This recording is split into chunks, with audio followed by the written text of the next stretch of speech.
তো আমি বলবো যে সাকিব ভাই আপনি অপু দিদিকে এবং জয়কে এবং আপনার যে বাচ্চাগুলো আছে তাদেরকে নিয়ে ভালোভাবে থাকবেন। অপু বিশ্বাসকে নিয়ে সংসার করুক, এটা আমি মনে প্রাণে চাই। যারা নির্বাচনে দাঁড়িয়েছে, দিন শেষে হচ্ছে আমরা একটা পরিবার, আমরা সবাই শিল্পী। তো আমার কথা হচ্ছে যে নির্বাচন করে কোনো লাভ নেই যদি আমাদের শিল্পীদের জন্য কোনো কাজ না করা হয়। তা আমি বলবো যে যেহেতু এখানে দুইটা দল এখানে দাঁড়িয়েছে, যে দলই বিজয়ী হোক না কেন তাদের জন্য শুভকামনা, যারা বিজয়ী হবে না তাদের জন্যও শুভকামনা, কারণ দিন শেষে আমরাই একসাথে কাজ করব। তো যারাই বিজয়ী হবে তারা যেন অ্যাটলিস্ট শিল্পীদের জন্য মানে কাজ করে, শিল্পীদের জন্য, সাংবাদিক এই যে ভাইরা যাদের জন্য আজকের এই শিল্পী তৈরি হয় তাদের বিষয়টা যেন আরও জোরালোভাবে যারা বিজয়ী হয় তারা যেন এই বিষয়টা বেশি করে দেখে। আচ্ছা, আপনার শিল্পীরা তো সবাই সবারই মানে কি বলে বন্ধু বা সহকর্মী। আপনাকে প্রায় ফেসবুকে দেখা যায় আপনি অপু বিশ্বাসের হয়ে যতটা কথা বলেন, বুবলির বিপরীতে কথা বলেন। বুবলি মা হলো, বুবলি তার স্বামী তাকে স্বীকৃতি দিচ্ছে না, এই ধরনের, মানে এটা কেন? আমি আসলে অপু বিশ্বাসকে নিয়ে কোনো কথা বলি না। এখানে হচ্ছে আমার ব্যক্তি বিশেষ কেউ নেই। আমি হচ্ছে মানে একটা কথা কি যে আজকে বুবলিরও যদি এরকম ধরনের প্রবলেম হতো অবশ্যই আমি রুখে দাঁড়াতাম এবং এই সেম প্রতিবাদই করতাম। এই যেমন ইকরা মারা গেছে, আমি তিথিকে নিয়ে বলছি না, একই কথাই তো বলছি।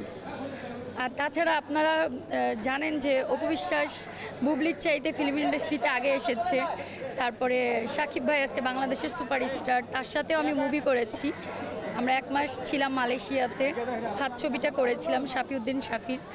তো সাকিব ভাইরা কে কী বলে জানি না, বাট সে আমার কাছে অনেক ভালো একটা মানুষ হিসাবে। আমরা 1 মাস ছিলাম।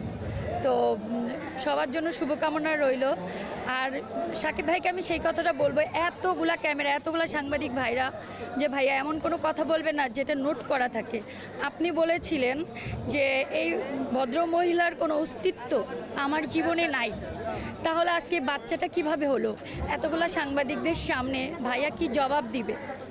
এটা অবশ্যই সাকিব ভাইয়ের কাছে আমি মানে প্রশ্নটা রাখলাম এই জন্য যে ভাইয়া দিন শেষে আমরা একটা পরিবার, আমাদের সমাজ নিয়ে থাকতে হয়। আমরা হচ্ছে একটা মানে সব সমাজ পরিবার নিয়েই তো আমরা একটা সোসাইটি মেনটেন করি। সো ভাই আমি চাই না আপনাকে নিয়ে সমালোচনা হোক বা বুবলিকে নিয়েও এই ধরনের কোনো সমালোচনাই পড়ুক। দিন শেষে বাচ্চাগুলো নিষ্পাপ, সবাই সবার মানে কি বলবো পিতৃত্বের পরিচয় পাক, এটাই আমরা চাই। আমরা চাই না যে এই বাচ্চাগুলোকে নিয়ে নোংরামি করুক। বাট আমি দিন শেষে সাকিব ভাইকে অবশ্যই বলবো, সাকিব ভাইয়ের জীবনে যেহেতু অপু দি হচ্ছে একটা লাকি পার্সন এবং তার স্থান সবার ঊর্ধ্বে তার কাছে।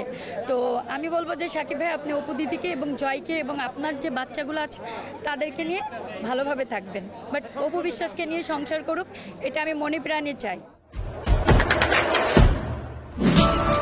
দেশে দেশে সবার সাথে দ্য নিউজ।